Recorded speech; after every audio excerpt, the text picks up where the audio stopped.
Hello, welcome along to my 100th video for the Buffalo and Pittsburgh Model Railroad. This video I'm going to just take you through an update of where I'm sitting just now. I've just come back for the Preston Model Railway exhibition a couple of weeks ago. The layout, Lewis Lake, my 130 layout was brilliant. It ran really well all weekend.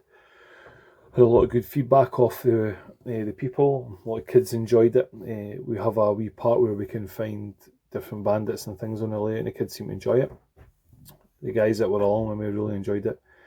It was a nice chilled weekend, and then it was nice and easy. So with this being my 100th video, I thought I'll maybe give a layout update, all the different sections, and take you around where it's sitting. I think I'm about a year and a half, maybe roughly, since I built the shed, or I cleared the ground for the shed, which is unbelievable. To where I'm sitting right now, I did not expect to get as much done as I have got done. The layout is small in comparison to some of the really big layouts in America, and even some of the layouts around about here, but it's manageable for me. It's going to allow me to run with 4 operators on the layout, which is what I'm looking for, really, no more than that, maybe for an hour or two. The layout's getting to the point now where I'm able to maybe start thinking about running operating sessions and getting people in to do a recce down, just to see where I think you call it a shakedown in America, but I'll call it a recce down, of all any problems or anything like that arise. Too late if the tracking is changed. You just have to deal with it, but we'll take that as it comes. So what I'm going to do is I'm just going to take you around each section, each level, show you where I'm sitting, how it's looking, what the plans for that part is, or whether it's done, and we'll just take it from there. So I'll take you to the first part. Cheers. Is Buffalo Yard, which was the very first part on the layout that I've done. It's not changed much. I put the tracks in. It's now become a dumping ground for everything, basically. So it's not changed much since I first put it in here. Once I get all the stuff in the level above done, which is the steelwork, which was the steelworks, then I moved down into here. I start adding a few trees in the backdrop and a couple of bits and different pieces in. So this is how my Buffalo Yard's looking. As I say, there's not much change. My panel's still here, and there's even more stuff dumped in this level. So that's not changed, but there's a lot to get done here. But that's kind of going for the future. The next part I'm going to take you up to here was Thomas Edgar Steelworks. Now, like everything else in this layout, it's chopped and changed and moved about a bit. The ballast and the track's been down for quite a long time. I've not physically done any building work on it, but I have picked up 1 or 2 really nice grain cars. They're so nice models. They're so well detailed that I've decided that I'm not going to do a steelworks. I'm going to do a big grain refinery just up at this end up here. We've got a couple of sidings. We've got a couple of sidings just sitting there. So you're going to come round the corner. The stacks are going to be in there. There's going to be a couple of sidings here for filling and emptying wagons, and then the rest of this part down here is just going to be for industrial buildings and stuff. Most of the backdrop's going to be covered, and then down the bottom end where the yellow shed is, which is actually going to get changed to red, that is going to be a powerhouse. And I'm going to potentially just start the edges of a steelworks just down that bottom end if it's down there, and I'll keep this siding that we can just see behind this piece of paper here. I'll keep this one, and I can use that for coil cars and things like that. So I'll put some sheds and things down. So it's going to kind of change from a grain refinery down into the steelworks further down the bottom. Don't know how healthy that would have been, but it's kind of what's happening on this layout. So I need a lot of buildings for this section. This is really laying untouched. This has just stayed as a dumping ground just now. Nothing much has happened in that end, so that's what I've done there. This is the most recent part that I've really done. It's the end curve that takes you around from what is going to be Altoona Yard in here, which I've called Altoona Yard. So taking that from here, coming down for the engine servicing facility, and then in my yard in here, I've added some trees and things along the back here. Most of the back scene's pretty much complete here. Down at the bottom, this has been the hardest to reach area. Down this area, it's probably about a 6 foot to maybe a 5 to 6 foot reach, and my God, it's killed my back just trying to get in there. But I've got there, I've started to add some trees. There's a lot more to go in. That's just background foliage. Just now I've got some freestanding trees to sit in front of it where the Y is. And maybe put a ruined building or something in there just to break it up a little bit. But the vast majority is the scene from this area is you're going to be blocked through for trees. The track that disappears off around the corner there takes you around to my brewery. So it's just going to be trees, and that was the plan all along in this area. Up the top here, I'm going to put a small maintenance away. That top part there is actually a hedge shunt for the yard that just terminates there. What I'm going to do is I'm also going to use it as a maintenance away. I'm going to park some, it's in as grass and dirt and mud just now, but I'm going to put a hard standing area in here, park up some vehicles, put a wee office in, put my maintenance away stuff in, and then as you can see, I've stopped here with the ballast and everything just now. It's literally just sitting. It's too flat. There's going to be some trees in here to break the skyline of the city up and at the end, but I feel like I really need to maybe lift the front apart a bit. So I think I'll maybe add a bit of hill in there, a wee bit of rocks, just so the train disappears behind something and then potentially reappears around the corner. And in there, you're going to come round to where my grain facility is going to start, pretty much where my soldering iron and stuff is. So that's kind of where I've stopped just now, but I need to get the grain silos and I need to get trees, and right now I'm at a point where I'm just needing to buy stuff. I've kind of added everything in that I need to add in. Sorry if this is zooming very quickly, but I'm trying my best not to. As I come down this end here, this is West Altoona Works, what I'm calling it, and it's my interpretation of it. The location name is just something that I've pulled out, which exists. The buildings and everything to do with it is just, it's my ideas. It fits in the space that I've got and works how I'm wanting it. So this is a yard shed here for changing the crews and dispatching things and things like that. So that's going to work the yard there. I have 3 lines in my yard. The one closest to the aisle is going to be a breakdown and build-up yard. The next one in is going to be traffic in, and then the one next to it is going to be traffic out. I'm going to use the ops buddy system, but I've decided that what I'm going to do is I'm going to run trains from Buffalo Yard down the bottom up into here. Now my train length can be a maximum of 7 foot long, so the yards, just for passing sidings and things, it was a restriction that I put into place for every siding, so I wouldn't have trains in Buffalo Yard and then or in Altoona Works and at the grain facility. The curves at the end can hide a 7 foot train without you being in the same 2 places at once. The front end working one part and the back end working another. So it's going to be very basic. Trains are going to get, anything that's in the local works are going to get dropped into here in the drop-off yard. A local train or a main train is going to run from Buffalo Yard down the bottom up here, collect it, take it back down, and then it'll leave a freight up here to then be switched into different places, whatever the switch list then says. So both sides of that. So there'll be 2 people down at that end. And again, so hopefully this isn't spinning too fast. So this is just where engines are going to get housed. If you bring a visiting engine to the layout, it starts up here, has to be fueled, checked over. This is where it starts its life and then gets taken out and operated for the layout from here. This area is, I'm going to say, is about 90% complete. But a couple of people to add into just the concrete area here, maybe a couple of bits of pallets and a bit of rubbish and stuff, but I'm trying not to put too much stuff. The little hut there is still to be taken away in detail inside of that, and it's not fixed in place. I don't want too much here because, well, it's just an engine servicing, so there shouldn't be any uncoupling and coupling at the back. Should just literally be driving locals in and out, so I can put a couple of wee bits in, but not too much. The grey track in the middle there is my main line. That's going to be kept clear and then all the way through. And then the other tracks other side are basically off sidings or passing loops or whatever from there. So that is my, that's the engine works. And my dispatch panel's probably stayed the same since the last time I've done a video on it. This will be the 3rd position at the side, the dispatcher. The grey track on my layout, as you can see at the side here, is all mainline. So this track that just terminates and curves around here is as if it's come from another city somewhere. And then basically a train will then get parked here. A 7 foot train can get parked in there.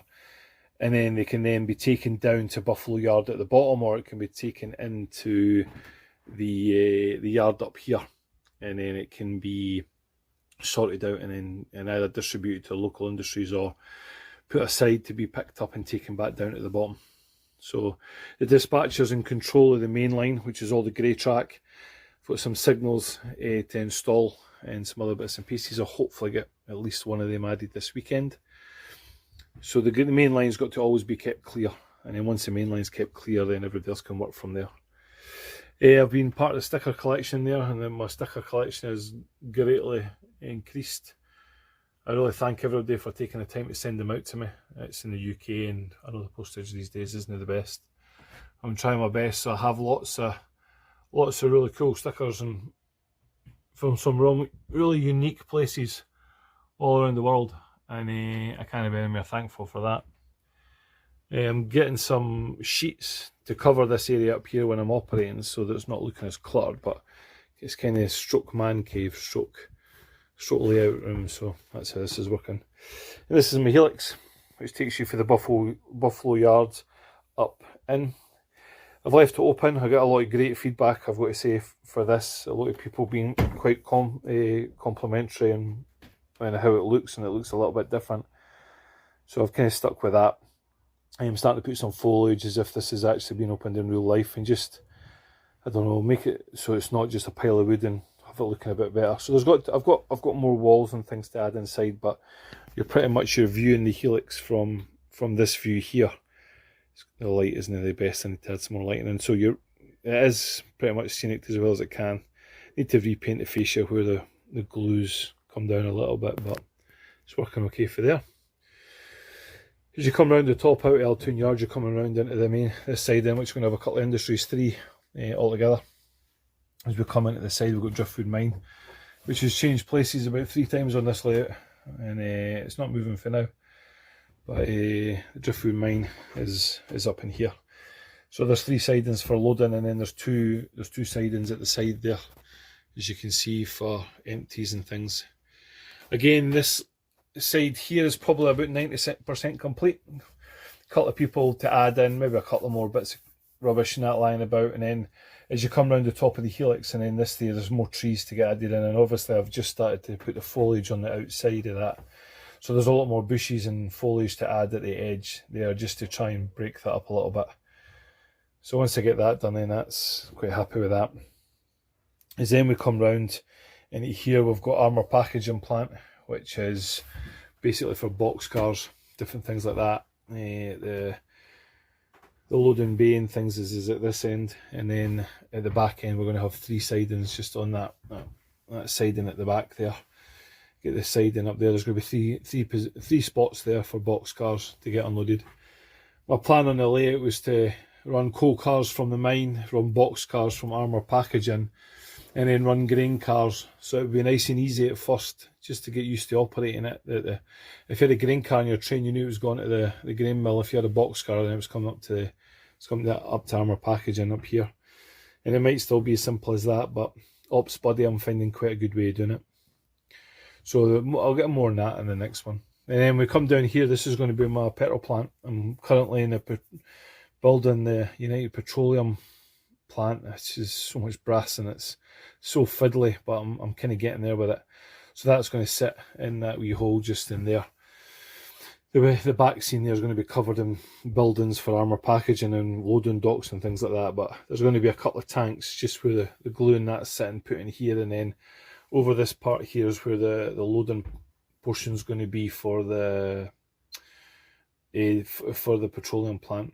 At the back end there, as you can see, I've started to put the foliage at the back. As you see on the other side there's a bit of walling to get added, and then that green space has got more bushes, and I've got to add trees into there. I really want to add some trees in, so that's what I'm going to do at that part. And then at this part here, I'm going to get more added into my petroleum. That's how that's working. I've started to add the scenics in round about this loop track, which takes you down into a passing loop underneath the Altoona Yard on the other side, and then eventually takes you to Helix. So I've started to add the scenics in this area in here, a bit of rock face and stuff like that. The reason I've not covered it right up to the top yet is I'm using that piece of wood there to lean on, because I know I can lean on that to get to the back scene and add the different foliage and stuff. And this is another about a 6 foot reach from this point to that yellow and red tree there. So it's stretching me to the limit. I've nearly killed myself and the layout twice in this front, but take that as it comes. So once I get the trees and some rubbish and things like that put into there, then I can fill this area in at this part here, and then I can start to finish up the brewery and things. So this here is Iron City Brewery. This part at the front is going to be an inroad where like a small car park area at the front there for just staff and stuff. They're going to sit in there, and then I'm going to obviously fill this void in with a bit more hill, and then add some trees and bushes and things into it. I need to watch my height in here because the line at the back, as you can see there, there's 3 spots at the back there which get worked. Is it 3? 2. Sorry, 2 spots at the back there that get worked. There's 5 altogether on this industry, so I need to make sure that I don't foul MD for putting things in. But I'm really pleased with this here. The top end, the concrete area at the top there, that needs a bit more detail added to it, and again, crap left lying everywhere, and then a wee bit more in the brown stuff and things like that up there, just to kind of sort out. And then obviously once I've done all that, paint this fascia. And this part here is pretty much done. This is one of the parts here. I've got to add a hose to the end of that pipe for filling up. But I'm really pleased with how the trees and things are looking, if I can show you that. I've added some of these trees to the back scene just to kind of break up give the back scene a bit more depth to it and make it hidden. So this is I'm quite pleased with this area, to be honest with you. My road terminates here. There's just enough room to put one train at this side in here, and then add potentially, well, there might be enough room for a wagon, but I'm really pleased with how that's looking. The tree up the end there just softens the edge, and then that part at the top I'll paint black and then take it for there. But it's looking really good. Again, the fascia needs painted. The glue runs I've ran down for adding in things, but the foliage and stuff is finished here. I'm not going to be adding any more to it. Maybe just a couple of people walking along the sidelines once I get some painted up. A couple of bits of rubbish and maybe bits of scrap lying in different places. So I'm really pleased with that. So I would say the layout just now is probably about maybe 70% there. Well, maybe not even as much as that, maybe even 50-60% there. I've got all the tracks in, it's all ballasted. I've got most of the big areas covered. Once the top's done, and then I'll move down to the bottom. So this is the head shunt at the bottom here for the buffalo yard, which is at the other side there. So the head shunt comes all the way through, and then we've got a passing loop in the inside in here with the third line, which is the furthest away, is the programming track, and then that goes from there all the way through, and then into my helix, and then obviously the helix then works its way up to the upper floor. So I'm really pleased with the progress of how this is going, really happy. And then what I'll do is I'll stop spinning you around and I'll take into the last part. So I hope that wasn't too rushed and you weren't zoomed about there too much as I took you through the different areas. As I say, I'm really pleased with how far I've got and how well it's going. My YouTube channel is hit nearly 11,500 subscribers, which is unbelievable. It's just grown and grown and grown, which is good. Yeah, lots of good feedback. It's a brilliant community. If you've got as far as this in the video to watch, thank you. Honestly, it's been a bit of a haul. You're probably about 10-15 minutes into it by now. But I've got a busy weekend coming up. My boys got football. I'm going to try and get some wiring done. The layout's kicking on. Get some of my friends round. We'll go a shakedown session on the layout. Try and see how it works and see how it doesn't work. And when the end of the month comes and payday's here, for the whole 30 seconds I'll have payday. I'm going to pick up a few trees and then some other. Hopefully start and getting the grain refinery built at the far side, and then I can start to work the scenics around that area there. So thank you very much, everybody. If you've made it this far, that's phenomenal. Drop a wee like on the channel, and comments are always welcome. I try and answer them as quick as I can, but with some people commenting there, like in America and stuff, then the time difference is a bit different. But I certainly get to them as much as I can. If anybody's interested in trading stickers, you can drop me a message in here, or you can go to my Facebook page, which is just Buffalo and Pittsburgh, BPMRR, I think it is. You can go into there, you can drop me a message there, and then I can add you in, and then we can get them posted. I post out every Friday, so always looking for more. So I'll leave you here. Enjoy the rest of your evening and your weekend. Thanks for your time. Cheers. Bye.